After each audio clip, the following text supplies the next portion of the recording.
Imaginen por un segundo esa mochila amarilla fosforescente. Ese cubo brillante que se pasea por las calles de tu ciudad, como una luciérnaga motorizada. Durante años, ver una de esas mochilas significaba una sola cosa.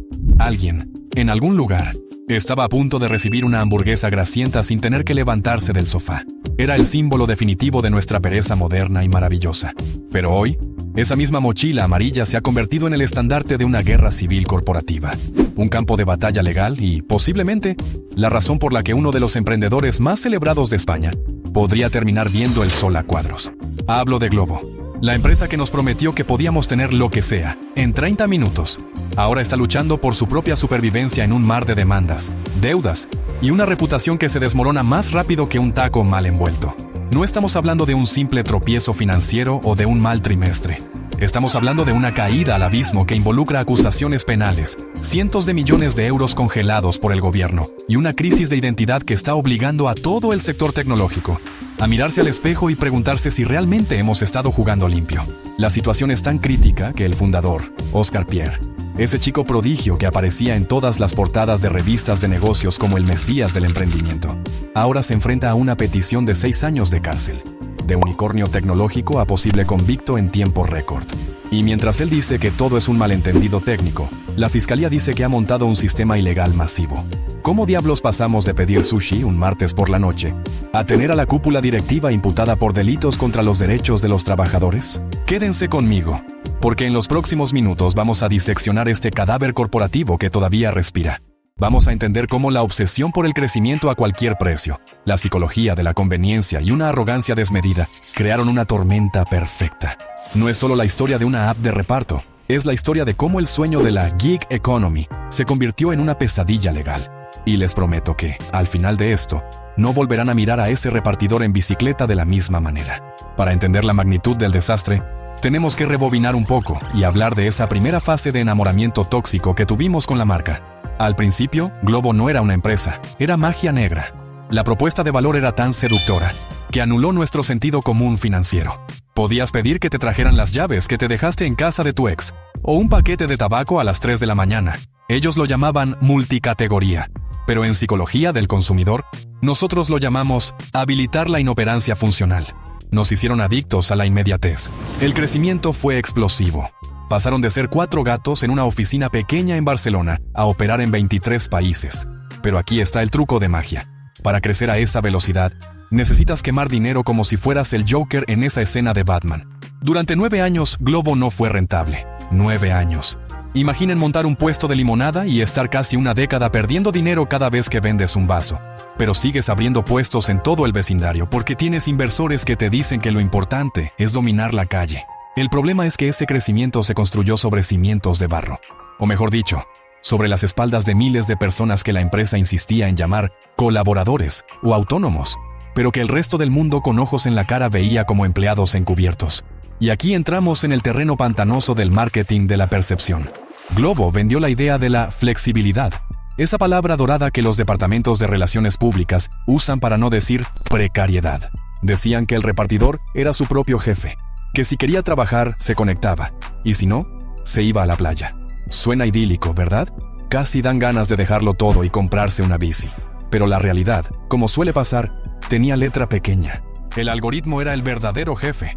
Un jefe invisible, sin rostro y sin empatía, que decidía si merecías trabajar hoy basándose en métricas opacas. Si no rendías pleitesía al algoritmo, te quedabas sin pedidos. Es como tener una relación tóxica donde tu pareja te dice, haz lo que quieras, pero si sales con tus amigos, te deja de hablar 3 días. Aquí es donde entra el concepto de costo de adquisición de cliente. En el mundo de las startups, se justifica perder dinero en cada pedido si logras captar al cliente para siempre. Pero Glovo llevó esto al extremo, subsidiando no solo el envío, sino la estructura laboral entera al no pagar seguridad social. Se ahorraban millones en costes laborales, lo que les permitía ofrecer precios bajos y seguir creciendo. Era un dopaje financiero. Competían con esteroides mientras el restaurante de la esquina intentaba sobrevivir a base de vitaminas y esfuerzo. Pero la fiesta de la desregulación no podía durar para siempre. Llegó la famosa Ley Rider en España. El gobierno se cansó de la broma y dijo, se acabó. Si tiene pico de pato, camina como pato y lleva una mochila amarilla de pato, es un empleado, no un emprendedor independiente. Y aquí es donde la arrogancia jugó su carta. En lugar de adaptarse inmediatamente, Globo decidió jugar al gato y al ratón. Hicieron cambios cosméticos en la app. Dijeron que ahora el repartidor tenía más poder. Y siguieron operando casi igual. Fue una apuesta arriesgada, digna de un jugador de póker que va de farol con una pareja de doces. Y la casa, que en este caso es el Estado, decidió no solo ver la apuesta, sino subirla. Empezaron a llegar las multas. No multas de aparcamiento, sino sanciones que te hacen temblar las rodillas. Hablamos de cientos de millones de euros reclamados por la Seguridad Social. De hecho, la cifra es tan absurda que se estima que tienen más de 200 millones de euros en multas y actas de liquidación acumuladas. Imaginen la escena en las oficinas centrales. Un ambiente de startup cool, con puffs de colores y gente joven en zapatillas, mientras al fondo suena la sirena de la policía financiera acercándose. Oscar Pierre, en su reciente gira de medios intentando limpiar su imagen, comparó la situación de la empresa con haber superado un cáncer terminal. Una analogía bastante desafortunada, pero que revela el nivel de estrés postraumático que se respira en la directiva. Han vivido al borde de la quiebra tantas veces que el pánico se ha convertido en su cultura corporativa. Lo irónico es que sus competidores directos leyeron la sala mucho mejor. Just Eat, por ejemplo, decidió contratar a sus repartidores y negociar convenios. Uber Eats probó un modelo híbrido y luego se adaptó, pero Globo se aferró a su postura, convencidos de que su interpretación de la ley era la correcta y que todos los jueces del país estaban equivocados. Es el síndrome del conductor que va en contradirección por la autopista y piensa que los cientos de coches que le pitan son los que están locos. Y entonces ocurrió lo inevitable: la venta, o mejor dicho, el rescate disfrazado de éxito. Delivery Hero, el gigante alemán del reparto, compró Globo. En los titulares se vendió como una gran victoria del ecosistema emprendedor español, una salida millonaria. Pero si leemos entre líneas, fue más bien una capitulación. Globo necesitaba un hermano mayor con bolsillos profundos que pudiera pagar las multas que se avecinaban. Perdieron su independencia para poder seguir existiendo. La llegada de los alemanes a la directiva debió ser un choque cultural digno de una comedia de situación. Imaginen a los ejecutivos de Delivery Hero, acostumbrados a la eficiencia y el cumplimiento normativo germánico, abriendo los libros de Globo y encontrándose con un caos legal de proporciones bíblicas. Oscar Pierre confesó que los dueños alemanes alucinaron. No podían creer la agresividad de la Fiscalía española, ni el lío en el que se habían metido. Probablemente, más de uno en Berlín se atragantó con su café al ver las cifras de las sanciones pendientes. Pero lo más grave no es el dinero. El dinero, al fin y al cabo, se imprime o se pide prestado. Lo grave es la amenaza a la libertad personal. La Fiscalía no solo fue a por la empresa como entidad jurídica, fue a por el fundador. 6 años de prisión. Eso cambia el juego. Ya no estamos hablando de márgenes de beneficio o de EBITDA. Estamos hablando de pasar una temporada a la sombra. Esto es un mensaje claro del sistema judicial. La era de muévete rápido y rompe cosas se ha terminado. Si rompes la ley laboral, puedes romper tu propia vida. La defensa de Globo es que ellos siempre creyeron estar operando dentro de la legalidad, amparándose en sentencias favorables previas y en la naturaleza cambiante del trabajo digital. Dicen que no son criminales, que son innovadores incomprendidos, atrapados en una legislación del siglo XX. Y aunque puede haber algo de verdad en que las leyes laborales están oxidadas, utilizar eso como excusa para evadir cientos de millones en seguridad social es, como mínimo, una estrategia audaz. Ahora, acorralados, han tenido que dar el brazo a torcer. Han anunciado que van a contratar a miles de repartidores. Van a laboralizar su flota. ¡Sorpresa! Resulta que sí se podía. Pero claro, esto tiene un coste. Han tenido que reservar 100 millones de euros solo para gestionar esta transición. 100 millones que no irán a innovación, ni a marketing, ni a mejorar la app. Irán simplemente a arreglar el desastre que ellos mismos crearon por no querer seguir las reglas desde el principio. Esto nos lleva a una lección fundamental de economía del comportamiento aplicada a los negocios: el sesgo de confirmación. Los directivos de Globo estaban tan enamorados de su propio modelo, tan convencidos de que eran los salvadores de la economía flexible, que ignoraron todas las señales de advertencia. Ignoraron a los sindicatos, ignoraron a los inspectores de trabajo y, finalmente, ignoraron a la realidad. Y la realidad, amigos míos, siempre gana al final. Siempre. Y no nos olvidemos del usuario. Nosotros.